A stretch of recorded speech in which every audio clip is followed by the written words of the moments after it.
सुप्रभात छात्रगण। बच्चों, आज हम कक्षा 7 में सप्तमः पाठ आयुर्वेद स्वास्थ्य लाभाय पढ़ेंगे। आयुर्वेद से जो है आयुर्वेद जो है स्वास्थ्य लाभ के लिए है। आयुर्वेद स्वास्थ्य लाभ के लिए, लाभाय में चतुर्थी विभक्ति है। चलिए शुरू करते हैं ये पाठ। यहाँ पे देखिए बच्चों, गुरु और शिष्य के बीच में क्या हो रही है, बातें हो रही हैं और औषधि के बारे में जो है तो जानकारी दी जा रही है। अंचितः आचार्यवर नमामि, आचार्यवर नमस्कार करता हूँ। श्वः सामान्य ज्ञान स्पर्धा भविष्यत। श्वः यानी कल, यानी आने वाले कल को श्वः बोलते हैं। बीते हुए कल को क्या बोलते हैं, है बोलते हैं। इस तरह से आप लोग कहीं देखे होंगे कि इस तरह से शब्द बना होता है। इस तरह से जो शब्द होता है उसका मतलब होता है, अर्थात जो बीत चुका है। तो श्वः यानी आने वाले कल में सामान्य ज्ञान स्पर्धा भविष्य, सामान्य ज्ञान की प्रतियोगिता होगी। भविष्यत में कौन सी धातु है, भू धातु है, लिट लकार है। भू का अर्थ होता है होना, लिट लकार अर्थात भविष्य काल में चला गया तो क्या हो गया, भविष्यत यानी होगा या होगी। तो श्वः सामान्य ज्ञान स्पर्धा भविष्यत, कल जो है सामान्य ज्ञान की प्रतियोगिता होगी। आयुर्वेदस्य विषय मम ज्ञानम न अधिकम, आयुर्वेद के विषय में मेरा, मम यानी मेरा, ज्ञानम न अधिकम, मेरा ज्ञान अधिक नहीं है, अर्थात आयुर्वेद के बारे में मैं ज़्यादा नहीं जानता। कृपया भवान सहायता करो, क्या कहता है, कृपया आप जो है मेरी सहायता करें।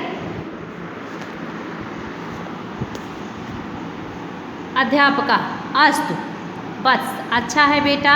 किम त्वम जानासि वेदाः कति सन्ति, क्या तुम जानते हो वेद कितने हैं। वेदाः कति, कति यानी कितने, सन्ति यानी हैं, अस्ति अस्तः सन्ति, सन्ति में बहुवचन है, ठीक है ना। किम यानी क्या, त्वम यानी तुम, जानासि यानी जानते हो, क्या तुम जानते हो कि वेद कितने हैं। अंचिता जानामि महोदय, कहता है जानता हूँ महोदय। चत्वार वेदाः सन्ति, 4 वेद हैं। वेद कितने हैं, 4 वेद हैं। तेषां नामानि ऋग्वेदः यजुर्वेदः सामवेदः अथर्ववेदः च सन्ति, कौन कौन से हैं वे, ऋग्वेद, यजुर्वेद, सामवेद और अथर्ववेद, ये 4 वेद हैं। यहाँ पे आप लोग देख रहे हो कुछ चिन्ह बना हुआ है, ये संबोधन चिन्ह है, सम्मानजनक शब्दों के लिए इसका प्रयोग किया जाता है। ये देखिए यहाँ संबोधन चिन्ह है। फिर है अध्यापका शोभनम, अच्छा है, बहुत अच्छा है ना। एवमेव चत्वार उपवेदाः सन्ति, एवमेव मतलब इनके, ये जो 4 वेद हैं, एव यानी ही और एव यानी ही, मेव यानी इस प्रकार, मतलब एवं मतलब इस प्रकार जो है इनके कितने वेद हैं, इनके 4 उपवेद भी हैं। जो 4 वेद हैं तो इनके 4 उपवेद हैं। कौन कौन से उपवेद हैं, या आयुर्वेदः, धनुर्वेदः, गांधारवेदः, अर्थशास्त्रम च, कौन कौन से उपवेद हैं देखिए तो, जैसे आयुर्वेद हो गया, धनुर्वेद हो गया, गांधारवेद हो गया और अर्थशास्त्र हो गया। उपवेदेषु प्रथमा आयुर्वेदः मनुष्याणां स्वास्थ्य लाभाय सर्वोत्तमः हेतु अस्ति। उपदेशों में उपवेदेषु यानी उपवेदों में जो है सबसे पहला आयुर्वेद जो है ये है ना, आयुर्वेद मनुष्यों के स्वास्थ्य लाभ के लिए सबसे उत्तम है ना। उत्तम हेतु मतलब मनुष्यों के लिए सबसे पहले क्या बनाया गया, आयुर्वेद ही बनाया गया। अंचिता आयुर्वेद से आरंभ कदा अभवत, आयुर्वेद का आरंभ कब हुआ, कदा यानी कब, ये अव्यय शब्द है, ध्यान रहे। अभवत यानी हुआ, अभी आपने पढ़ा था भविष्यत, जिसका अर्थ वो बताए थे हमने, होगा होगी। देखिए धातु दोनों में सेम है, अभवत हो या भविष्यत दोनों में धातु एक है, भू धातु है, दोनों में फर्क कितना है कि ये लिट लकार का है और ये सेंटेंस जो है तो लंग लकार अर्थात भूतकाल का है। अध्यापक शृणु तावत, तावत यानी तो सुनो। अनंत कालात् देवाः ऋषवः च आयुर्वेदस्य प्रचारम अकुर्वन्, अनंत काल से ही देव और ऋषि मुनि आयुर्वेद का प्रचार किए। आयुर्वेद का जो क्या किए, प्रचार किए, मतलब बहुत समय पहले से ही जो है देवता और ऋषियों के द्वारा क्या किया गया, आयुर्वेद का प्रचार किया गया, मतलब इन्होंने प्रचार किए। मनुष्य लोके तू धन्वंतरी है अस्य प्रथमा प्रचार कहा से, मनुष्य लोक में, मानव लोक में, पृथ्वी लोक में जो है, तो पृथ्वी लोक में धन्वंतरी इसके जो है प्रथम प्रचारक माने जाते हैं। किसके, आयुर्वेद के प्रचारक कौन माना गया है, धन्वंतरी। फिर तदनंतरम चरक सुश्रुत वाग्भट्टादयः आयुर्वेदस्य प्रसिद्धा आचार्या अभवन्, उसके बाद तदनंतरम उसके बाद चरक सुश्रुत वाग्भट्ट आदि जो है आयुर्वेद के प्रसिद्ध आचार्य हुए। तेषाम कथनम च, उनके कथन हैं, और उनके कथन क्या हैं, और उनके कथन हैं आयुर्वेदस्य नियमानां पालनेन मानवः सुखेन शतवर्षाणि यावत् स्वस्थम जीवनम यापयत, उनका कथन है आयुर्वेद का नियमानुसार पालन से मनुष्य सुख से 100 वर्ष तक, यावत यानी तक, स्वस्थ जीवन बिताता है, स्वस्थ जीवन को बिताता है। किसका पालन करके, आयुर्वेद का नियमानुसार पालन करके जो है मनुष्य सुख से 100 वर्ष तक स्वस्थ जीवन बिताता है, यापयत यानी बिताता है। अंचिता मनुष्य कथम रुग्णः भवति महोदय, क्या कह रहा है, हे महोदय, मनुष्य किस प्रकार, कैसे रोगी होता है, कथम यानी कैसे रोगी होता है, इसके बारे में जानना चाहता है। तो क्या बताते हैं गुरु, देखिए, अध्यापक आयुर्वेद अनुसारम शरीरे वात पित्त कफा इति त्रय दोषा भवति, मनुष्य के शरीर में आयुर्वेद के अनुसार जो है मानव शरीर में वात पित्त कफ ये 3 दोष होते हैं। यथा मिथ्या आहारेण मिथ्या विहारेण चाहेते प्रकोप्यन्ति तदा मनुष्य रोगी भवति, ठीक है ना।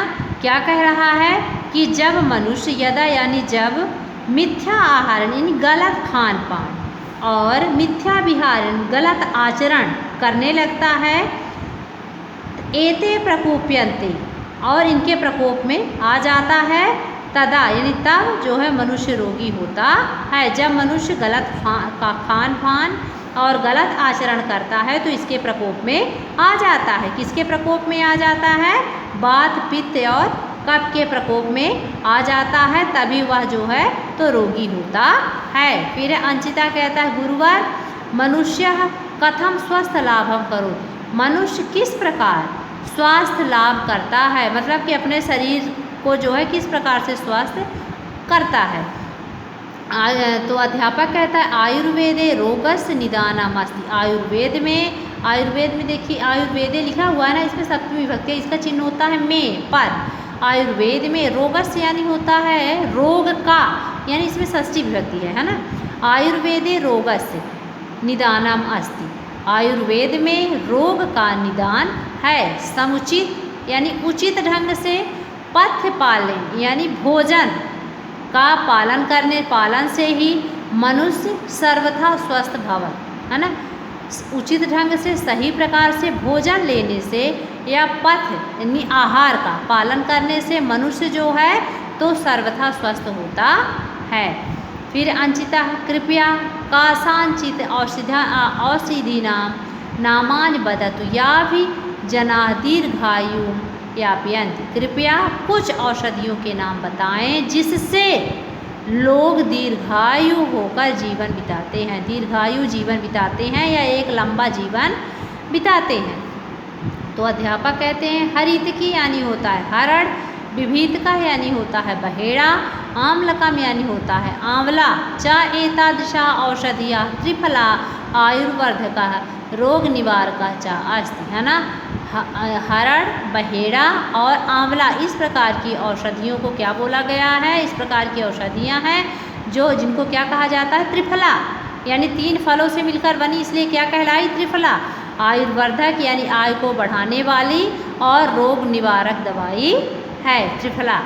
फिर देखिए अंचिता एवं अद्वितीय रुग्णा जना पुनः आयुर्वेदम सम्मानयन्ति, क्या कह रहा है कि इस प्रकार जो है अद्य यानी आज, ते यानी वे, है ना, आज इस प्रकार जो है आज से ही वे रोगी जो है आज तक, है ना, आज तक यानी प्राचीन काल से लेकर आज तक वे रोगी, जो रोगी होते हैं, रोगी लोग, है ना, फिर से आयुर्वेद का सम्मान करते हैं।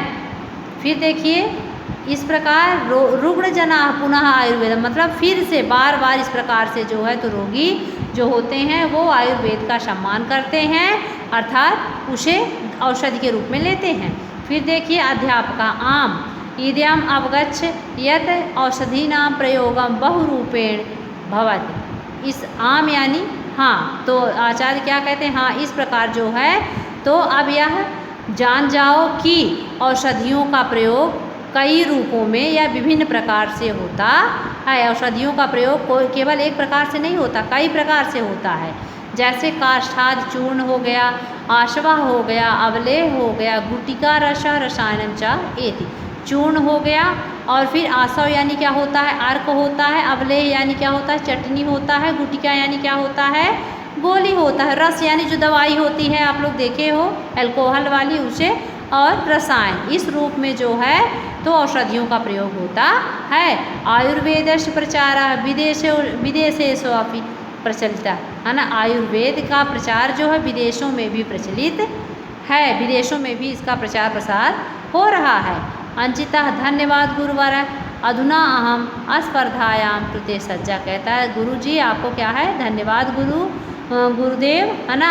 अधुना अहम आज मैं, अब मैं, अधुना यानी अब, अद यानी आज होता है, अधुना यानी अब, अधुना अहम यानी अब मैं, स्पर्धा यानी प्रतियोगिता के लिए, कृते यानी के लिए, सज्जा यानी तैयार हूँ। कहता है गुरुदेव आपको धन्यवाद, अब मैं जो है प्रतियोगिता के लिए तैयार हूँ। तो बच्चों ये था हमारा सप्तमः पाठ आयुर्वेद स्वास्थ्य लाभाय, जिसको हमने पढ़ा। ये किसकी कृति है, किसका लिखा हुआ है, तो श्री विष्णुकांत शुक्ल जी का लिखा हुआ है। नेक्स्ट वीडियो में बच्चों हम क्वेश्चन आंसर कंप्लीट करेंगे। धन्यवाद।